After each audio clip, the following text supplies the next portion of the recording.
welcome back to Room 237 as I finally get to my next to last Giallo review, at least for this marathon as of now. Hopefully I'll be getting more Gialli for Christmas and I'll get back to it after the holidays. But as far as this marathon goes, this is it. I have this Giallo review and one more. I've said that a number of times, but I really have no more coming in at this point. But it's also my 95th Giallo review. Crazy to think that before I started this marathon, I had only done 16 Giallo reviews. And after this and the next one, when I'm all done, I would have done 80 Giallo reviews between the end of June and the beginning of December. Wow. And this is the third and last film of Forgotten Gialli Volume 3. This is only the second one I've reviewed from this set because I already had Autopsy. And I already have reviews for Autopsy and Murder Mansion. So now I get to Crazy Desires of a Murderer, which it was released in 1977, but it was actually made in 1973, I believe. But due to financial issues, it just sat around. I think until someone was hard up for money, saw that Giallo was still somewhat profitable by that time, and decided to release it. And I have to say, I actually enjoy it. I enjoyed it. Is it ridiculous? Yeah. Is it flawed? Absolutely. Is it lower tier Giallo? Yes. As much so as other ones you would see in either of the Forgotten Gialli sets, sure.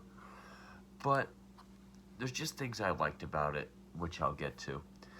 Now, it was directed by Filippo Walter Bratti, if I pronounce that correctly, but he was credited as Peter Rush for this, which was not unusual for Italian directors to take on American pseudonyms. And there's actually two alternate titles, one of which is the original title, which you see in the thumbnail, that I can't really say because it says who the killer is, addresses the killer by their title of like who they are or their job. So I can't really say it, even though it doesn't really make sense, but I've seen it translated some other way, which does make sense. But yeah, so I'll have to save it for when I get spoilers. But it stars Corrado Gaipa, if I pronounce that correctly, who, very prolific actor. I mean, he's known for films way before this, but at this time he did become known for some Gialli, like he was in The Fifth Chord and My Dear Killer. He went on to be in a number of Polizioteschi films, and he played Don Tomasino, the first Godfather. So that's awesome. And also, you have Isabel Marchal, who I guess is the female lead. Yeah, she plays Ileana. She was in Crimes of the Black Cat. There's Gaetano Russo, who was in Trauma, Trauma, which will probably be like the fourth film just called Trauma that I can think of, but that's a Giallo I have not seen, or a Giallo called Trauma that I haven't seen. Also, Roberto Zattini, Adler Gray, who was in a film called Tales of Erotica, which I haven't seen. That sounds like a Jess Franco film. I'm not sure if it is or not. And Patrizia Gori, who was in Elsa Fraulein SS, who also, her character in this is named Elsa, making that the second film in this to have a female character named Elsa. And then there's other people like, oh, what was that? Giuseppe Colombo, who would go on to produce the Stendhal Syndrome, and he had an unbilled appearance in Police Are Blundering in the Dark. I know, like, some people have considered this among the worst of this era, the late 70s downslope era, and say that he appeared in two of the worst ones, this and Police Are Blundering in the Dark. Blundering is one of the worst Gialli I've ever seen. That's a movie I'm not a fan of. This is one I actually enjoy. I see it for its flaws, but I did enjoy this film. I want to see who did the music, even though there's not a whole lot to say about it, but there was one scene where it was just so jarring because it was so different than the rest of the movie. But I can't see who actually did do the music. Usually on this website it says who did the music, but in any case, this is another Giallo that, like many other ones, I mean, sure, Killer is one of 13, which I also made reference to in my Murder Mansion review, but also, and probably more specifically, Maniac Mansion, $5 for an August Moon, 9 Guests for a Crime, and White Dress for Marial, which is one I do not have. I don't have 9 Guests for a Crime either, but that's one that I do want to see. So it's probably closest to Maniac Mansion just because of the setting, but all the ones I did just mention, and Killer is one of 13, because it's another Agatha Christie style mystery. Group of people, one location, they're killed off, and they start to suspect each other, and there's a bigger plot going on. Only this one has the distinction of actually having a police inspector on site after the first murder, which does kind of help stand it out from those other ones. Also, or at least the ones I've seen, also the police inspector is actually very competent. He's very smart.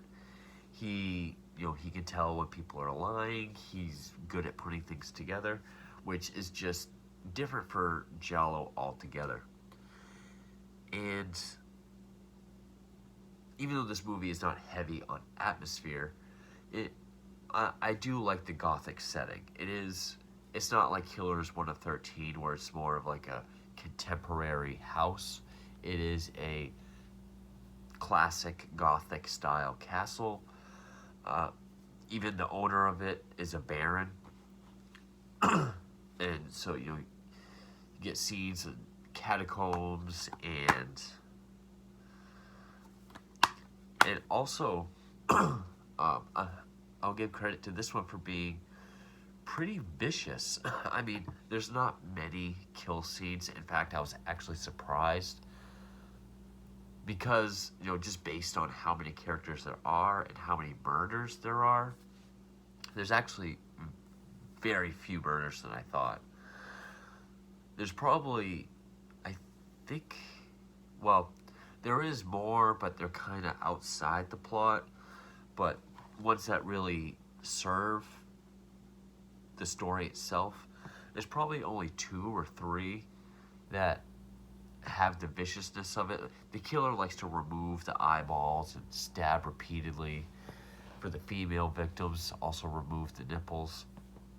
It's pretty vicious. And obviously with the color of blood being that vibrant red, thick paint looking blood, and just the crude latex, the crude cheap latex, it does look very cheap. And but I like that. It makes me think of either an old Fulci film or a Herschel Gordon Lewis film or both. I'm a fan of both, so that works. And it just kind of,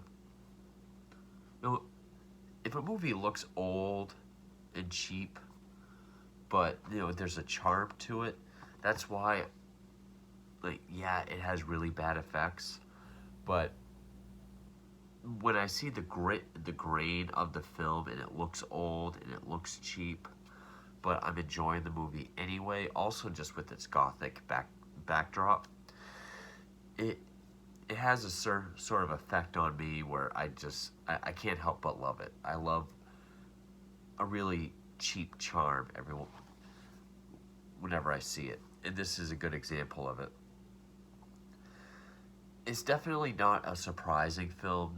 This is one of the most obvious Giallo reveals I've seen in a while, if not ever. It wasn't too surprising who the killer was. I mean,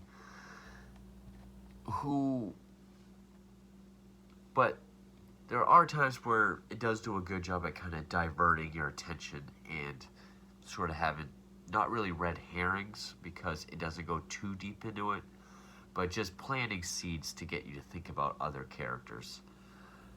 They even sort of, it gets kind of meta. I don't know if that was the intent, but they do mention like red herring, which at the very end. But so, and the pacing is incredible. It's only 89 minutes, and it felt like it went by like that. I couldn't believe. Yeah, sure, I enjoyed it, but I just couldn't believe how quickly it went by. And I'm sure there's people that will dislike this just because it looks very cheap. The acting and the dialogue is not the best, save for the inspector. I mean, the inspector, his performance is pretty decent. Giuseppe Colombo, I thought, was fine.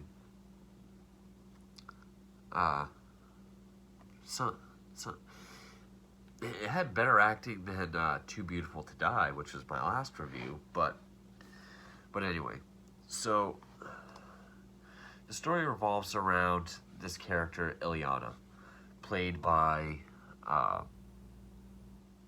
Isabel Marchal, who's been traveling abroad, Europe and Asia, and she goes back to stay with her father.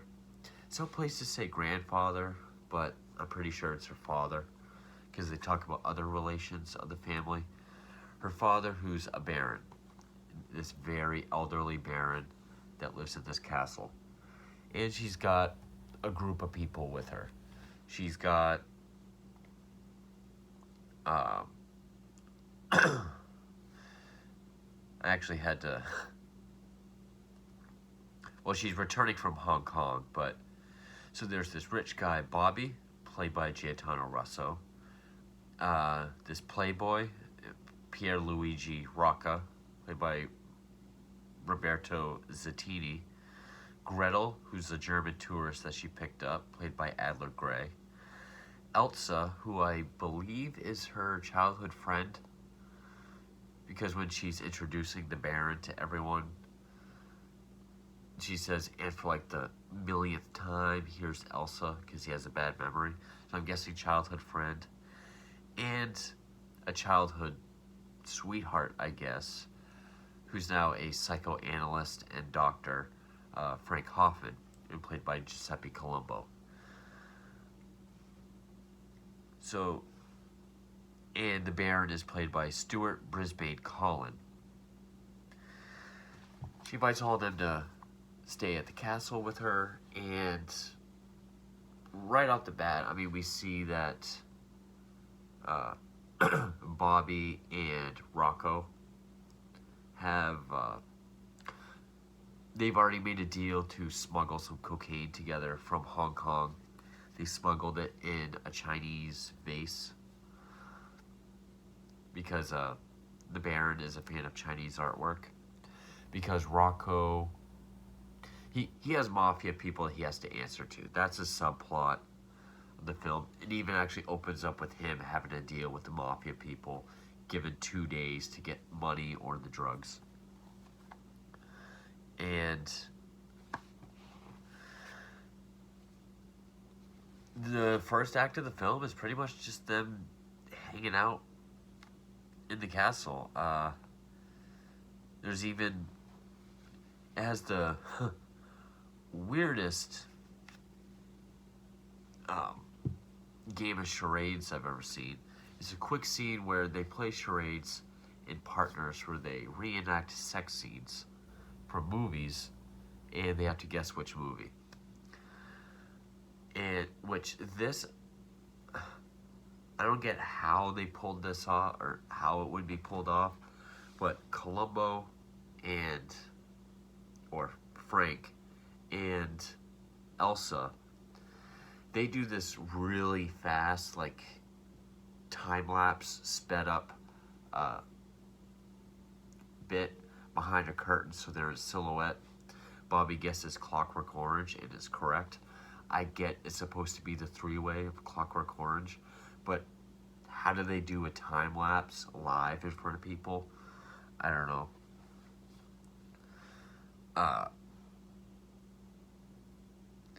But we also keep seeing there's like someone peeping through different cracks in the walls or doors. And down in the catacombs, we see that there's this kid, this sort of man-child, this young man named, I've already forgotten his name, but he's Ileana's brother. Which, yeah, it doesn't say who, Leandro, who was rendered mute by witnessing the attack and murder of his mother. Who, there's a huge painting of the mother in the main room, who is very young. She has like this emerald jewel on her head that she was buried with. I think they said she was not even 30 when she died. It was like 16 when the Baron got with her. But that doesn't quite explain how old the two kids are. Unless, of course,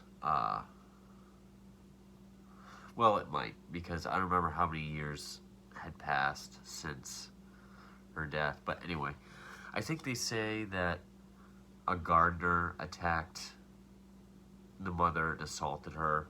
She was able to kill him in self-defense, but died later. It was some sort of story like that. And now Leandro only finds comfort in embalming.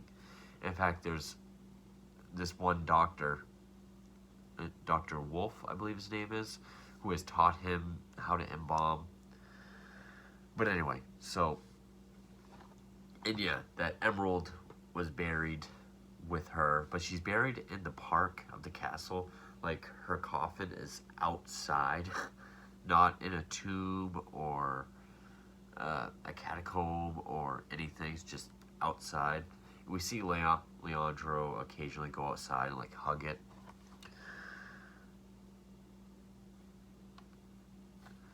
Shortly after the game of charades, like, oh no, it was Frank and Gretel, I think, that did the Clockwork Orange thing. He goes to Elsa's room.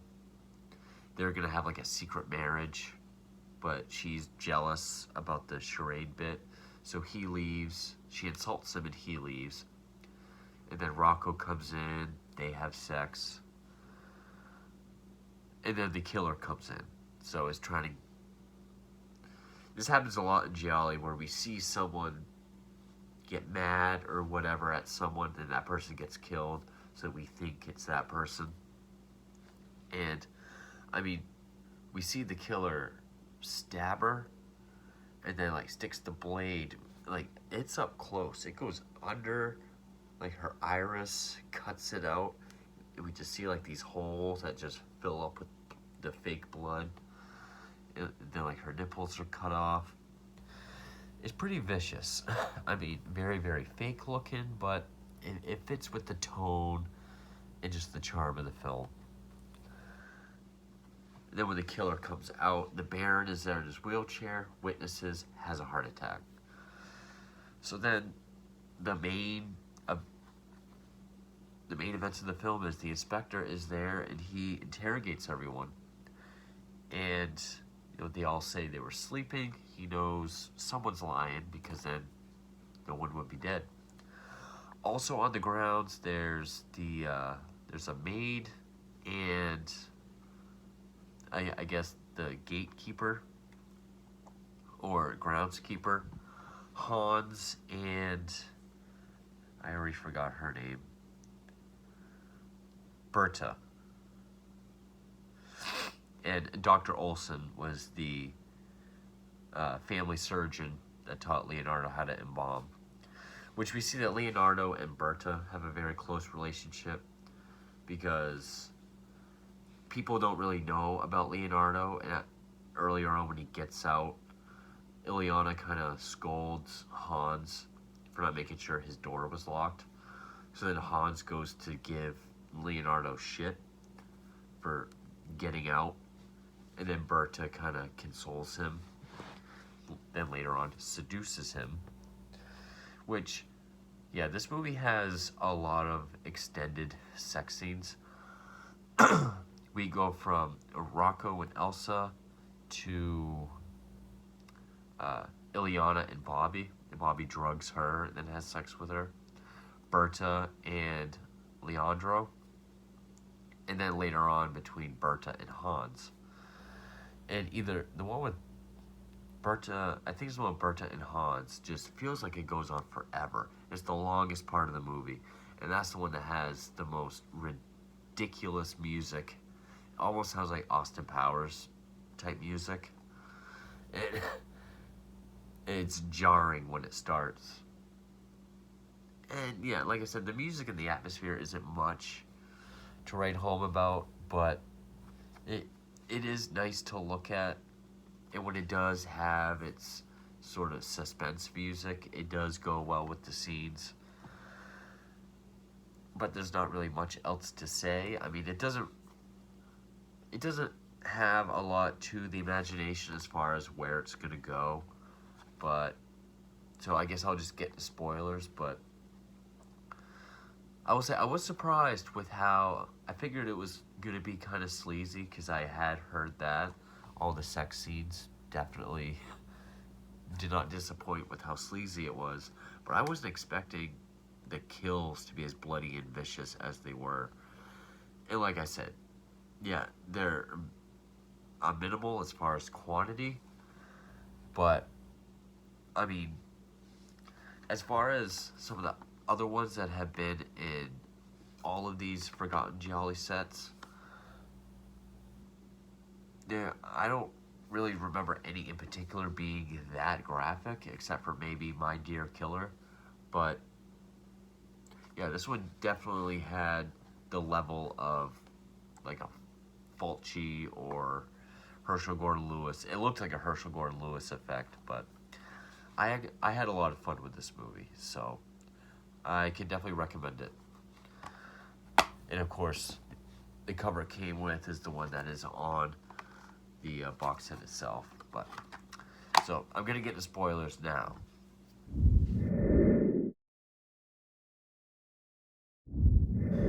Throughout the film, we get a few black and white flashbacks, like of what really happened with the princess, they call her, the Baron's young wife, where she's walking with Leandro and she passes the gardener and he just kind of looks at her but is not attacked. And then later on we get another flashback to where she is having sex with the gardener in bed. Leandro walks in, as a young boy, freaks him out. He screams no. I'm guessing maybe implying he, had like an Oedipus thing going on with her, or because the guy wasn't his father.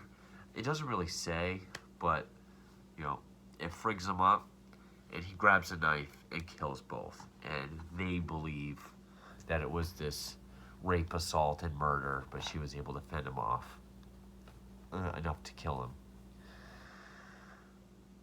Also, there's the side bit where the cocaine goes missing, so Rocco accuses Bobby, but then has to go meet the mafia guys, which he steals the emerald from the coffin and then goes to meet them. So we're thinking, oh, he's going to give them that as like collateral or payment, but he just ends up killing them, putting them in the car, pushing it off a cliff. Another Giallo where a car goes off a cliff and explodes. Also, the inspector devises this plan where, well, he's trying to get the Baron to wake up. He hasn't, fully come out of his heart attack yet. He knows he saw the killer, and, other people aren't willing to really talk to him. But he does have this plan where he believes Gretel was the one the killer wanted to go after. So he sets up this plan for Gretel to do exactly what she did the night before, same nightgown, in bed and everything, and see if the killer goes after her. But then we see that Berta and Hans are in bed together, and Berta's wearing like a gold and emerald necklace that Elsa had.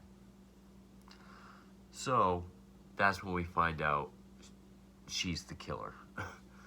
And she did it in such a way so it would look like Leandro did it, like with the eyeballs and such. Leading to the alternate title, which is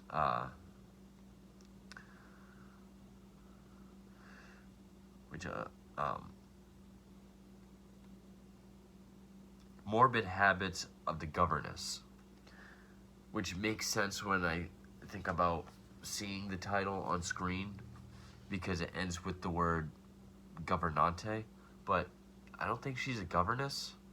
But I've also seen morbid habits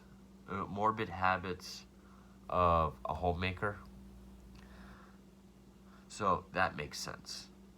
And yeah, I guess they're doing it so they can find the emerald, steal the emerald or something, and then flee. They want to be able to leave the castle forever. But the next victim happens to be Hans. And I'm guessing so she can have the emerald for herself. But she goes to kill the Baron, and which is at the top of the stairs. But when she goes to stab him, the Baron moves and like kicks her down the stairs. And that's when we see it's the inspector dressed up like him. He's got like a serving platter as like a mirror, because he was expecting that to happen.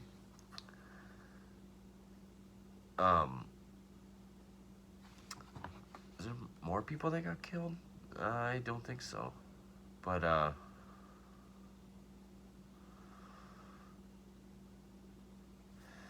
also when there's a lot of back and forth between characters, we see looking through the keyhole, another eye. And then there's a lot of times when Leandro is on screen, he's only lit up here. So there's a lot of emphasis on eyes throughout the film. Some people have said it's an ode to Fulci. This is really before he kind of did any serious eyeball stuff in his films. Like, this is before Zombie. So I don't really think that's true. But Berta lives, and then she's arrested, and Bobby and Rocco were taken in as well because he says they found the burnt corpses, and he knows that the cocaine came from Bobby, and that they were in on it together. And it just ends with the inspector smiling at the camera. I'm sure there's more I could have talked about, but I mean, there's really not much to it plot-wise. I mean, it's not as intricate as, say, Killers 1 of 13. It's a very simple film.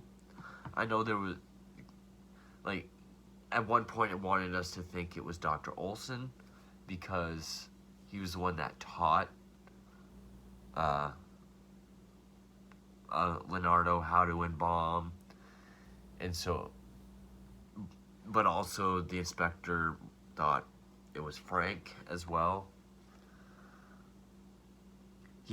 At one point, Dr. Olson even injects Leonardo with something to sleep because he doesn't want him to tell anyone, like, to, what was it? I just got done watching it. He wants him to sleep, I guess, because he doesn't want the inspector to find out who the killer is. And I think at this point we were supposed to believe it was Leonardo anyway. But, of course, he's being watched. I don't think it wasn't Hans that got the kill I explained. It was Dr. Olson. He was the other one that got his eyes and shit cut out. Because he told Leonardo, if you say who the killer is, I'll stop teaching you the secrets of embalming. And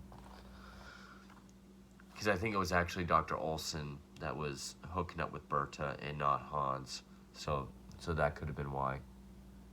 Or she had sex with both of them. I don't remember. But yeah, for a very, very cheaply made movie as well, I had fun with it. I'm always a sucker for these Agatha Christie type giallos. I'm a huge sucker for gothic type horror and giallo as well. I mean, save for movies like Seven Deaths in the Cat's Eye, I didn't think was very good. But yeah, was there potential? Could they have had more kills like this? Sure. Could they have made it more atmospheric, especially as far as cinematography and music? Yeah. But, I mean, the setting alone worked. The characters weren't greatly written, but, unlike the last movie I reviewed, Too Beautiful to Die, which had a number of different characters, these ones I didn't have a hard time remembering the names of, and could remember, okay, that's the playboy, that's, that was the one that got the cocaine, that's the doctor, okay, that was the tourist. And the pacing, I really have to commend. It was wonderfully paced. It just kept going. The only time it really slowed down was the overlong sex scenes, especially the one with the goofy Austin Powers music that just kept going. But yeah, I thought it did well with the scenes, like how Frank leaves angrily at Elsa, then she's the one that gets killed. Kind of, like I said, many Jolly will do that so that you think it's the last person you saw that it could be. Oh, and the scene with the red herring was Gretel asks him, if you knew what the killer was going to do and you were able to stop her, why did you put me in that trap? And he says, we call that a red herring, my dear, and it's very effective. It always works. I don't know if that was a meta thing, but it was kind of cheeky, and I found it amusing. And it doesn't hurt to have a police inspector who actually is intelligent and knows what he's doing. So I actually had a lot of fun with this movie. It's not great. It's like, this would certainly not be one of the best ever made, but there's a difference between the best and favorites. Favorites are ones that you just like a lot, and then best are the ones where you can honestly say, okay, that's a good example of that. Definitely not the best or one of the best ever made, but I had fun with it. It's a good gothic Agatha Christie style Giallo with some crazy vicious murders I was not expecting, but it is pretty predictable. But yeah, Crazy Desires of a Murderer. So that concludes Forgotten Gialli Volume 3. And I've only got one more Giallo left, and that is 1965's The Embalmer, also known as The Monster of Florence. And then, just as far as Italian films go, I just have Hand That Feeds the Dead with Klaus Kinski. The last Argento film I have, Mother of Tears, because I'm saving Two Evil Eyes for the next time I do anthologies, probably next October. And I was going to get more of these, but I'll hold off. The Giallo tribute homage films. That's The Strange Color of Your Body's Tears. I'm really excited to see, and well, really want to check that out. So, yeah, that's really all I have left for the Italian marathon. I did have this film that I bought a while ago because I thought it was a Giallo, but Jess Franco's Venus and Furs. I know there's another one called this by Abdelamato. Maybe I'll get to this, maybe not, but if anyone has seen the Jess Franco film, let me know what you think of it. But as of right now, yeah, these are all I have left, and then I can start Christmas films. So stay tuned for those, and thank you for watching.